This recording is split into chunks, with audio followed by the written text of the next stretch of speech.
Greetings and salutations, everyone. I hope everyone is doing well today.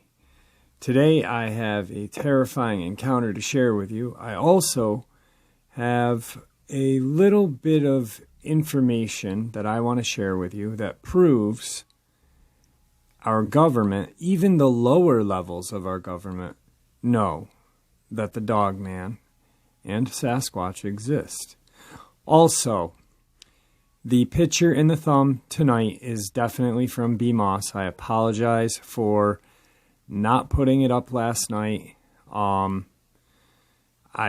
was super busy. I got caught off guard. I ended up talking to Dark Waters for like 2 hours, B. Moss for another hour, and it just slipped my mind. But we also let everyone know to follow the link in B. Moss's Facebook page that's in the description below, and it's quite evident. It says B. Moss's Facebook page. If you click on that link, that'll bring you to all those pictures. So that's what you need to do in order to see those pictures. I know a lot of people were in the comment section, where are the pictures? But we did let you know, okay? And I apologize for whoever didn't understand or hear it, okay? But tonight's thumbnail is from B. Moss, and it's the picture that we were talking about. Just follow the link, and you guys will see those pictures, though, honest. On to some links. As you know, I rely on my Patreon, my PayPal, and my merch to help this channel to continue to grow and go. Those links are in the description below. And also the second channel, creepypasta, fan fiction, scary voice acting. Stories that, well, they just don't really fit on this channel. Now, if that's anything that you're into, follow that link. Give those stories a listen. You might just like what you hear. Last but not least, Dogman Frightening Encounters Volume 1 and 2 are available on Audible, Amazon, and iTunes. Written by Tom Lyons, narrated and produced by me, Jeffrey Nadolny. Follow those links in the description below, and you can get those books. Now, I've taken enough of your time. Let's get on with today's upload. Shall we? Today's first encounter was sent to me by a subscriber. My first encounter was in Ozark, Arkansas. I went into Love's Travel Stops to see if I could find a parking. The truck stop was full. I decided to park on the ramp. It was around 10 p.m. at night. I heard a knock on my window. At first I thought it was DOT or the state police. So I got dressed as fast as I could and opened the curtains. What I saw was not the cops. It looked like a giant dog with pointed ears, like my dog. One problem, though, it was eye level with me. I could see that it was not leaning against the truck. Then it placed its hand against the window. Its hand looked like a gigantic human hand with long, curved fingers. I didn't stick around after I started my rig up, and I left. I didn't look back. Here's the description I can best give. 7 to 7.5 feet tall, jet black fur. Large head, large muzzle, canine fangs clearly visible. Extremely bright golden yellow eyes. Later, I thought they were beautiful. The time of the encounter was around 10 p.m. Length was probably 5 minutes at most. Size of the hand twice as big as mine, 3-inch curved claws on every digit. Time of the year, January 2020. I'm sorry, I don't remember the exact day. My second encounter, July 2020. Charlotte, North Carolina, 485 bypass en route to Newark, Jersey. This is a short one. I got on the bypass. I'm against driving big rigs in large cities unless I can't help it. Most of the time, bypasses are a lot easier. I was going through some construction when I saw some red eye shine. My first thought was bear, so I slowed my speed down. Last thing I want to do is hit a critter, especially of the large variety. But when I got a better look, I realized that this was no bear. It was on its hind legs. It was higher than a road sign it was standing next to. When I saw its face, I hammered down and left fast, but I still saw more than I wanted to. Its height was about 8 feet. Its fur was white. Body was slim, but not small. Large head and muzzle. One arm at chest level resting on the road sign. About 2 a.m. My third and worst, and hopefully last encounter. Ozone, Arkansas. Ozark National Forest. November 25th, 2020. I was deer hunting. I got home early from being on the road, so I thought, why not grab the crossbow and head out into the woods? So I got up early and grabbed my crossbow. My backpack and handgun. I arrived. For a service road, I started my hike in to where I wanted to hunt an old orchard, about 5 miles in all on foot. It's really beautiful walk in there, but 4 of the 5 miles is straight woods, falling old game trails. You have to be knowing where you're going to find it. I heard about it from my grandfather. After quite a while of walking, I reached my destination. It didn't take me long to find a good place to set up, a large oak tree and a good view of the surrounding area. I sat down at the base of the tree. I remained there for about 4 hours, and the woods were mildly quiet, except for the occasional squirrel, clear skies, and a beautiful day. After seeing no game, I decided to move a little deeper into the woods. After about 5 minutes of walking, I felt a tug on my pack. Thinking nothing of it, maybe it got tangled into a briar, I turned around, trying to rip loose, when I was seized by the shoulders strong enough that I could not move. I thought somebody was in the woods with me, messing with me. It lasted for close to 30 seconds. When I was released, I turned around as fast as I could draw my handgun. In the process, about 5 feet from me, it stood. A strong desire to reholster my gun came over me. It was a feeling of no choice, to do it or die. I did. After that, it walked closer to me. It seemed curious, as if it was debating if I was good eating. I guess I wasn't, because it smiled or sneered at me and pointed back the way I came, as if saying, "Leave now before I change my mind." Well, it didn't take long to get the hint. I backed away slowly. When I was a good 50 feet away, I turned around and walked slowly out of there. It was well after dark before I got back to my car. The whole time I was walking, I heard it right behind me. I didn't look back. The few times I slowed, I felt a shove, but not rough, but more than satisfactory to get me making my tracks. Last time I saw it, it was when I got to my car. It was standing just inside the tree line. All I could make out was its silhouette and its eye shine. Here's the best description I can give. Under 6 feet tall, I had at least 3 inches on it. Dark brown coat, German Shepherd-like head with pronounced muzzle. It was extraordinarily muscular, like its favorite thing to do was lift weights, and its favorite food was protein powder. It was on its hind legs, but due to the conditions, I had an extraordinary good look at it. When I got home, I wrote everything that I happened down. It had hawk-like dog legs, long arms that reached down to its knees. It had long claws, even longer than the first one I had seen. I did not see the teeth until it smiled. The amount of fear I was hit with was intense. The canine teeth are really big, but proportionate to the size of its head. The eyes were golden, but with a red eye shine. My stepfather's encounter. Butte County, California, Butte Valley, 1991. This is exactly what he told me. Him and a friend were walking towards Paradise, California. They saw some wildlife, 3 or 4 bear running in the same direction across the road at a different location. They kept walking until they came across what they thought was another bear standing up, but it was walking too fluidly. His friend stepped on a twig and it turned quickly and looked at them, then leapt down on all 4s. In a matter of seconds, it was gone. The best description my stepfather gave me was at least 10 feet in height, dark-colored fur, undermined with color. Head not shaped at all like a bear's, the muzzle was way too long, walking way too fluidly on its hind legs to be a bear.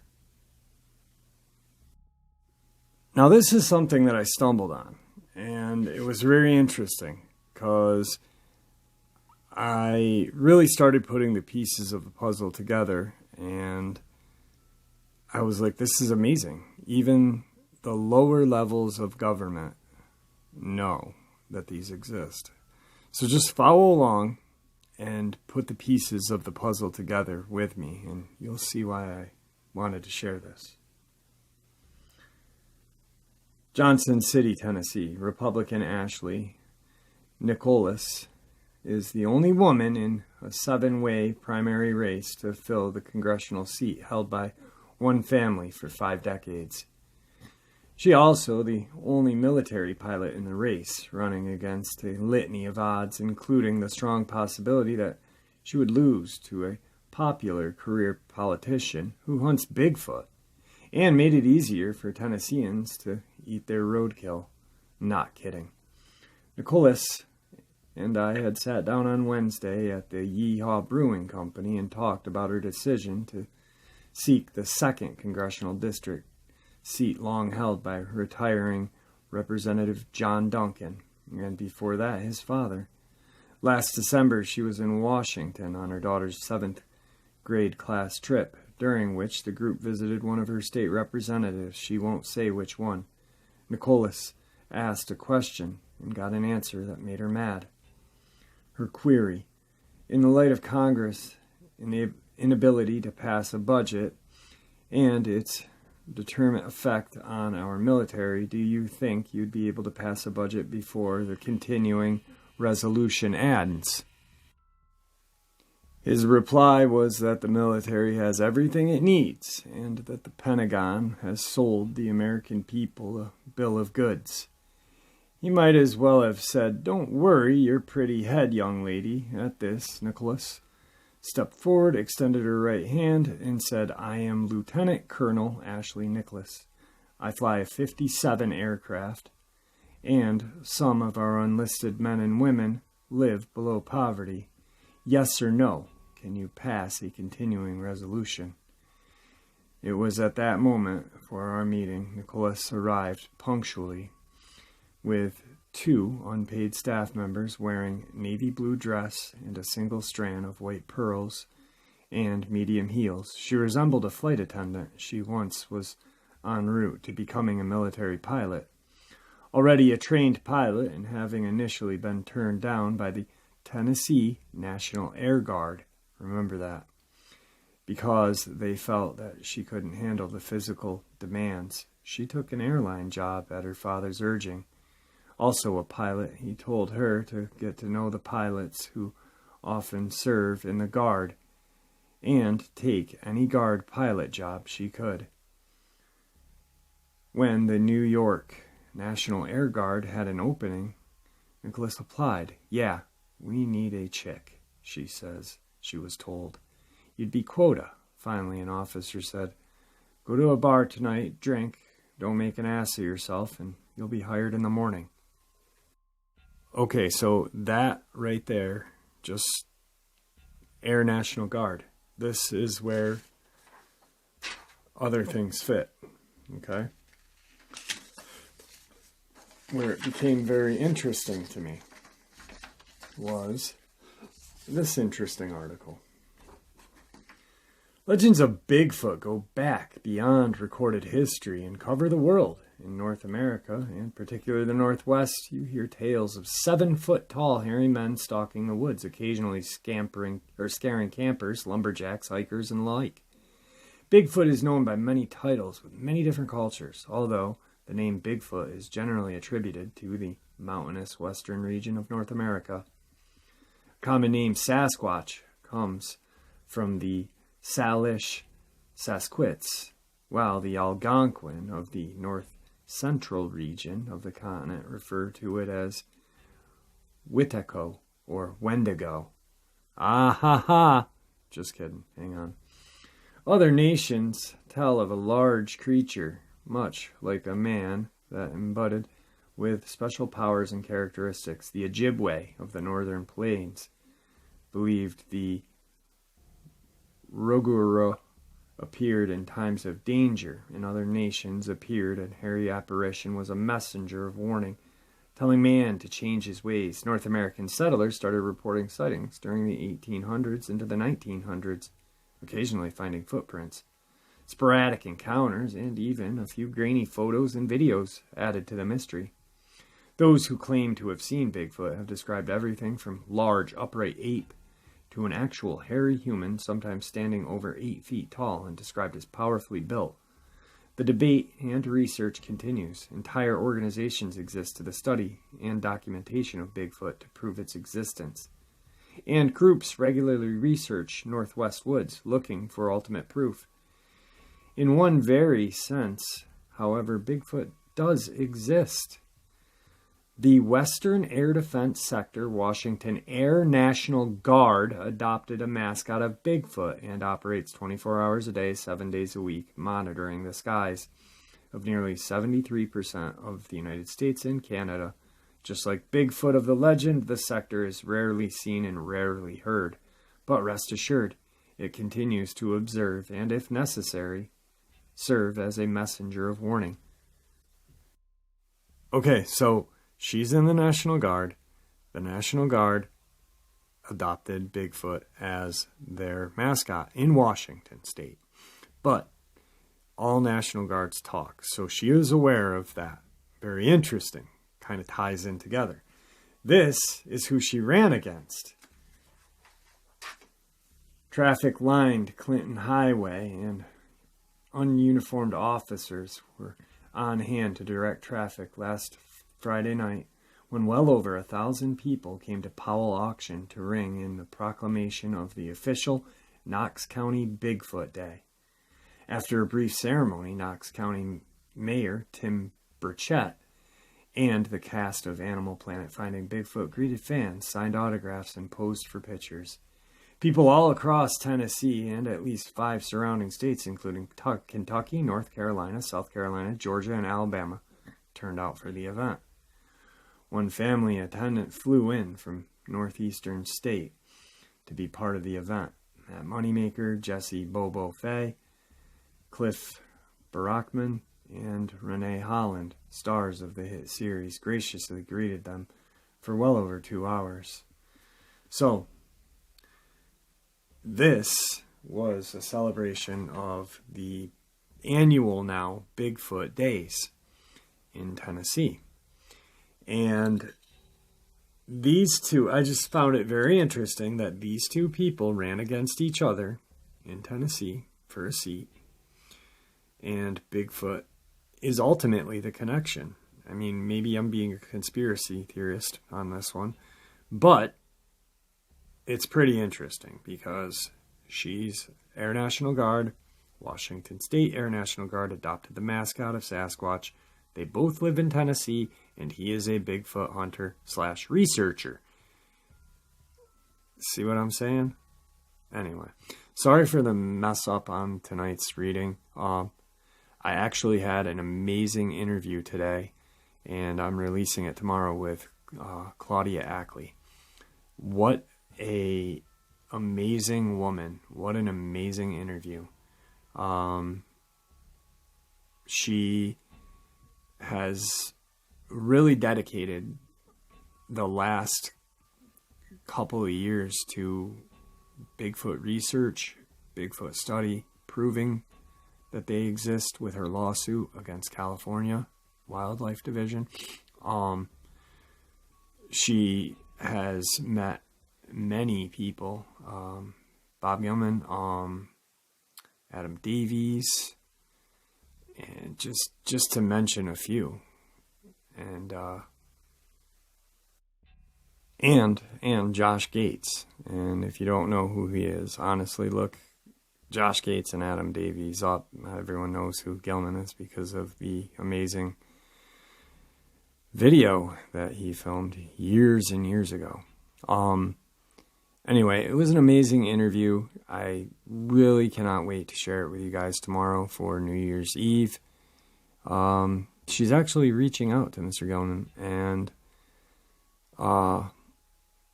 maybe, just maybe, I will be interviewing him, and I think that will be cool. A couple of interesting things is the person, how she met Josh Gates, reached out to me about 6 months ago, and I didn't realize who it was until her and I spoke. I'd saved the email, and I was blown away. I was like, my God, I was that close to talking to Josh Gates. So I'm going to reach back out to him and see if I can talk to him, possibly interview him. I don't even know. Hopefully that'd be cool. Adam Davies I will be interviewing also because of Claudia. Hopefully. But more than likely, yeah. Just the interview was amazing, and tomorrow tune in for it because it's really going to be kick-ass. And with that, guys, thanks for all the support. Please follow the link. All right, I know you guys want to see the picture, and I'm sorry for the sarcasm in the beginning, but honestly, we did say that the links were in the description to see the pictures. I really, when I'm done with these videos, done recording, I don't stop doing things. Like, I got done with B. Moss's interview. 10 minutes later, I'm on the phone, really, with Dark Waters for 2 hours, just talking about things. Then called B. Moss back again, talked to her for another hour, and everything just slipped my mind because my kid came in and needed something. And so I'm going to apologize, but we did say the link is in the description. All right, please check it out. The pictures are awesome. The picture of what we were talking about in yesterday's video will be in today's video, though. See you guys tomorrow.